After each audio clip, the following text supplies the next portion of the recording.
Dalam buku yang ditulis PH van der Kamp yang berjudul Pemberontakan Cirebon tahun 1818 dan buku yang ditulis Raden Asik Natanegara berjudul Sejarah Sumedang di Zaman Kompeni Tuk Nepi Kakiwari yang diterbitkan Balai Pustaka tahun 1938. Dalam kedua buku itu disebutkan pada tanggal 8 Desember tahun 1816 tersiar berita bahwa orang-orang penduduk Karawang, Ciasem, dan Pemanukan yang jumlahnya sekitar 2.500 orang laki-laki bersenjata lengkap bermaksud untuk berontak melawan pemerintah. Mereka dipimpin oleh seorang pemuda berumur 16 tahun bernama Bagus Jabin, putra Bagus Surapesanda atau Bagus Sanda, yang juga merupakan keponakan Bagus Rangin. Disebutkan Bagus Jabin berusaha melanjutkan perlawanan pemerintah kolonial dan menggantikan kedudukan Bagus Rangin sebagai pimpinan perlawanan. Konon, Bagus Jabin dianggap orang sakti oleh para pengikutnya. Para pemimpin perlawanan itu masih mempunyai hubungan kekeluargaan dengan Bagus Jabin, antara lain Bagus Pulut, Bagus Wangsa, Bagus Asidin, Bagus Brata, Chandra Wijaya, dan Taluk. Mereka semuanya berkumpul di kampung Loh Bener, tepatnya di tepi sungai Cimanuk sebelah barat. Mereka sudah siap berperang jika serdadu dan polisi pemerintah kolonial menyerang. Berulang kali Residen Cirebon mengirimkan utusan kepada mereka untuk menanyakan tentang alasan mereka akan berontak dan memberi nasihat agar mereka mengurungkan maksudnya itu. Bagus Jabin dan pengikutnya menolak ajakan berdamai dan menjawab pertanyaan itu bahwa mereka dibebani pajak dan kewajiban terlampau berat, ditekan oleh para kepala desa dan orang Cina, serta merasa diperlakukan tidak adil. Dalam sebuah naskah berbahasa Jawa berjudul Babat Geger Celeng yang diungkapkan oleh Bapak Kiol, pimpinan Perhimpunan Sandiwara Jasa Sumber Kecamatan Loh Bener, Kabupaten Indramayu, pada tanggal 25 Desember 1967. Di situ disebutkan bahwa Bagus Jabin dan pengikutnya mempunyai maksud untuk mengadakan penyerbuan ke Kandang Haur, yakni bekas ibu kota Kabupaten Karawang dan Indramayu. Penyerbuan ke daerah itu dimaksudkan untuk menggulingkan kedudukan kepala daerahnya yang tidak diserangi rakyat karena sikap yang tindakannya selalu memeras serta menindas rakyat. Kemudian untuk menuntut kepada pemerintah kolonial supaya pajak diberikan dan penyerahan upeti dihentikan. Dalam tulisan Van der Kamp kemudian disebutkan pada tanggal 9 Desember tahun 1816, Bagus Jabin dan pengikutnya melancarkan serangan ke kota Kandang Haur. Mereka menduduki kota itu dan mengusir penduduk yang dicurigai. Akibatnya, banyak penduduk mengungsi keluar kota karenanya. Peristiwa pendudukan Kandang Haur oleh para pengikut Bagus Jabin telah mengakibatkan Residen Cirebon W.N. Servatius marah sekali. Segera ia mengirimkan pasukan ke daerah kerusuhan. Kandang Haur dikepung dari segala arah oleh pasukan serdadu Belanda. 20 Desember 1816, Kandang Haur diserang oleh serdadu-serdadu dan polisi Belanda dari 4 jurusan, yakni dari jurusan-jurusan Indramayu, Ujung Losarang, dan Loh Bener Wetan. Meski serangan serdadu Belanda dilancarkan dari berbagai penjuru, tapi pengikut Bagus Jabin tidak gentar menghadapi. Semua serangan ditahan dengan gagah berani. Sementara itu, kelompok pengikut Bagus Jabin yang menahan serangan dari arah Indramayu diperbesar jumlahnya dengan tujuan bukan hanya menahan serangan itu, tetapi menghancurkan mereka dan sekaligus melakukan serangan ke arah Indramayu. Serdadu Belanda yang datang dari arah Indramayu berhasil dipukul mundur, sementara 3 kelompok serdadu lainnya dapat ditahan, sehingga kota Indramayu terancam. Ketika prajurit Bagus Jabin akan menyerang kota Indramayu, tiba-tiba datang bantuan pasukan pemerintah secara serentak dari wilayah Priangan. Pasukan Priangan ini dipimpin oleh Residen Priangan W.C. Van Motman, datang dari arah Wanayasa, Subang, terus ke Loh Bener Kulon dan sampai di Losarang.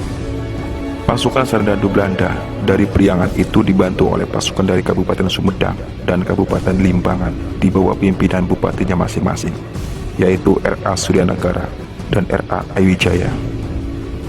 Dalam kesempatan itu, pemerintah kolonial mendatangkan pula bala bantuan pasukan dari Jawa Tengah, yakni 160 orang serdadu Belanda dan detasemen Semarang, dan pasukan Bengawan Wetan Solo yang dipimpin oleh bupatinya sendiri, R.A. Nitidiningrat. Kini pasukan perlawanan Bagus Jabin harus menghadapi musuh yang juga datang dari arah belakang yang justru kekuatannya lebih besar. Karena itu, maksud untuk penduduk Indramayu diurukan. Mereka perlu berhadapan dengan pasukan yang datang dari Priangan. Pertempuran hebat pun segera terjadi. Karena kekuatan pasukan tidak seimbang, para prajurit Bagus Jabin terdesak sampai ke tepian Sungai Cimanuk.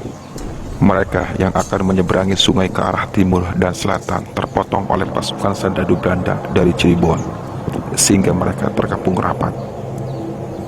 Hanya kurang dari 25 orang di antara pengikut Bagus Jabin yang berhasil meloloskan diri.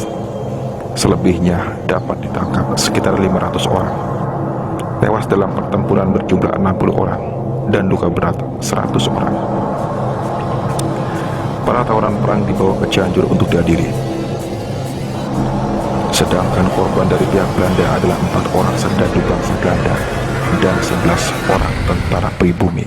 Pukulan berat terhadap kaum perlawanan pimpinan Bagus Jabin di daerah Loh Bener itu mengakibatkan berhentinya untuk sementara perlawanan tersebut.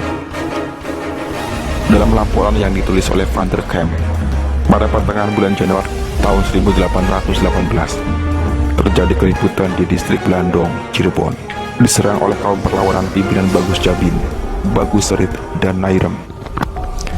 Dalam peristiwa itu, Demang Among Pances, kepala distrik Blandong, dan juru tulisnya terbunuh.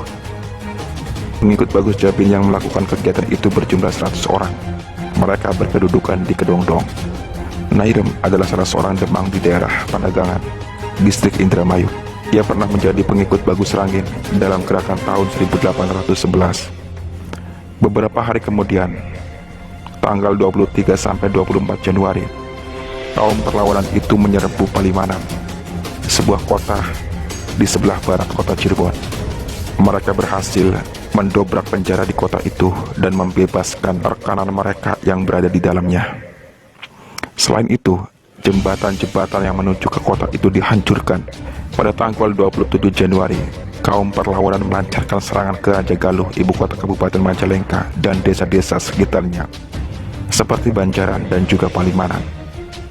Dalam penyerangan itu, sejumlah rumah dibakar, antara lain rumah Residen Raja Galuh dan rumah Brundan di Banjaran. Mendengar peristiwa tersebut, Asisten Residen Heinrich dan Bupati Bangsa Wetan R.A. Nitidiningrat segera memburu tempat kerusuhan disertai pasukan berkuda berkekuatan 60 orang. Namun, pasukan pemerintah kolonial itu disergap secara tiba-tiba oleh para pengikut Bagus Serit sebelum dapat menunaikan tugas dengan baik. Akibatnya, Asisten Residen Heinrich dan Bupati R.A. Nitidiningrat yang berjasa dalam pertempuran di Kadanghaur tewas dalam penyerangan itu. Mendengar adanya kerusuhan di daerah Raja Galuh, Residen Priangan Van Motman mengambil inisiatif segera datang ke daerah perbatasan Priangan, Cirebon untuk menyelamatkan gudang-gudang kopi di Tomo dan Karangsembung. Bupati Sumedang mendapat perintah lagi untuk mengirimkan pasukan bersenjata ke medan perang. Dari Batavia dikirimkan pasukan infanteri dari Resimen 5 Batalion. Pada tanggal 6 Agustus 1818, kaum perlawanan melakukan serangan ke Palimanan. Mereka merusak komplek bangunan untuk pertahanan Belanda yang sedang dibangun, merampas pakaian dan persenjataan serdadu Belanda yang disimpan di komplek bangunan itu. Pasukan pelopor Belanda yang berada di situ segera mengundurkan diri ke Tali Tanjong karena takut berhadapan dengan para penyerang. Pasukan perlawanan mengundurkan diri kembali setelah Brigade Komando pasukan Belanda menghimpun kekuatan kembali. Dalam rangka menyusun kekuatan Bagus Serit pernah mengajak ketiga orang sultan di Cirebon melalui surat agar bergabung dengan gerakannya guna membebaskan Cirebon dari genggaman kaum kolonial. Sultan Sepuh menolak ajakan itu. Bahkan beliau melaporkan ajakan itu kepada pejabat Belanda di Cirebon dan menangkap pembawa suratnya. Berkat keikutsertaan Sultan Sepuh beserta pasukannya, akhirnya Bagus Serit dapat ditangkap oleh pasukan Sultan Sepuh. Atas keberhasilan ini, Sultan Sepuh mendapat hadiah penghargaan dari pemerintah kolonial. Sebaliknya, Nairem, dan Bagus Serit berdasarkan keputusan pengadilan dijatuhi hukuman mati pada tanggal 31 Oktober tahun 1818. Sedangkan para pemimpin perlawanan lainnya yang bernama Safi atau Syafi'i, Lejo atau Eyang Lejo, dan Ribut dijatuhi hukuman dera dan dibuang selama 7 tahun. Selain itu, 14 orang pengikut Bagus Serit dihukum kerja paksa seumur hidup di perusahaan di Banda, dan 7 orang lainnya dihukum kerja paksa di kebun kopi di Banyuwangi. Demikian akhir dari perlawanan rakyat Cirebon yang berlangsung selama sekitar 14 tahun. Sesudah itu, selama abad ke-19, tak terdengar lagi perlawanan serupa di daerah Cirebon.